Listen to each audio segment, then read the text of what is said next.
राष्ट्रीय पुरानी पेंशन बहाली संयुक्त मोर्चा के जो अधिकारी हैं और कर्मचारी हैं वो आज हमारे साथ मौजूद हैं और बात करेंगे उनसे कि राष्ट्रीय पुरानी पेंशन बहाली के लिए तमाम तरीके जो कर्मचारी और पदाधिकारी सड़कों पर उतरे थे, अब बात करेंगे उनसे कि किस तरीके की उनकी आगे की रणनीति होगी। हमारे साथ हैं राष्ट्रीय पुरानी पेंशन बहाली संयुक्त मोर्चा के प्रदेश महासचिव सीताराम पोखरियाल। पोखरियाल जी, लंबे समय से आप लोग सड़कों पर उतरे थे राष्ट्रीय पुरानी पेंशन बहाली को लेकर। विधानसभा चुनाव भी बीत गया है, क्या लगता है कि सरकार ने ध्यान नहीं दिया क्या पुरानी पेंशन के कर्मचारियों के लिए?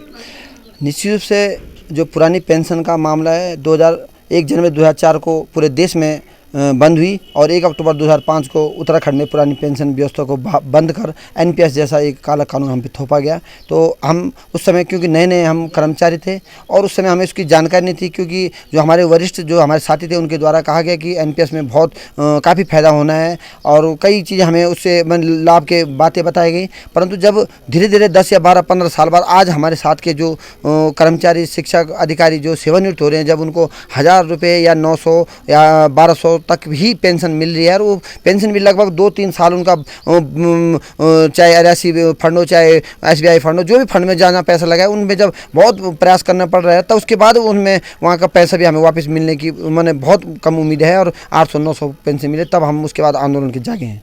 अच्छा, अब क्या रणनीति बना रहा है संगठन, किस तरीके की रणनीति धरातल पर तैयार कर रहा है? नहीं, संगठन का मुख्य उद्देश्य, क्योंकि अगर हम किसी संगठन को चला रहे तो निश्चित रूप से उसमें हमें हर चाहे ज्ञापन का माध्यम हो, चाहे कार्यक्रम के माध्यम से हो, चाहे आंदोलन का माध्यम से हो, चाहे किसी भी हर कार्यक्रम हम करने को तैयार हैं। हमने निश्चित रूप से हमने पूर्व विगत जो हमारी विधानसभा इससे पहले वाली सरकार थी, हमने 5 साल में लगातार हर प्रयास किए। हमने पोस्ट कार्यालय अभियान चलाया, हमने एक दीपक ओपीएस का नाम चलाया, हमने वृक्षारोपण जैसे कार्यक्रम किए। यहाँ तक कि जो कोरोना महामारी में था, हमारा कुल राष्ट्रीय पुरानी पेंशन संयुक्त मोर्चा का जो संगठन है, इसके माध्यम से हमने 14 लाख की हमने अपनी धनराशि आपस में मिलजुल के हमने चाहे अपने वहाँ पे मास्क हो, सैनिटाइजर हो या फिर हमारे PPE किट हो, हम हर चीज़ की व्यवस्था कर हमने कोरोना के जंग में भी हमने उनका सरकार के साथ हमने उनके सहयोग किया और हमारा केवल मिशन हमारा एक ही पुरानी पेंशन है। तो इसलिए हम चाह रहे हैं कि सरकार को हम हर तरह से हम उनके साथ प्रयास करें कि किस तरह हमारी पुरानी पेंशन बहाल हुए और हमारा अनुरोध निरंतर यही सरकार से है।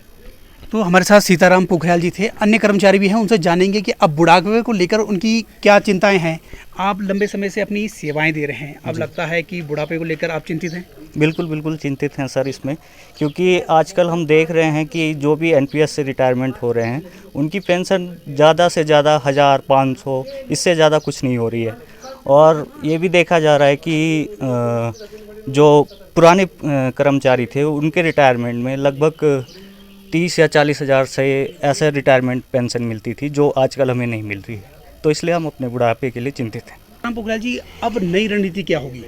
निश्चित रूप से पुराना हमारा कार्यक्रम लगातार चले।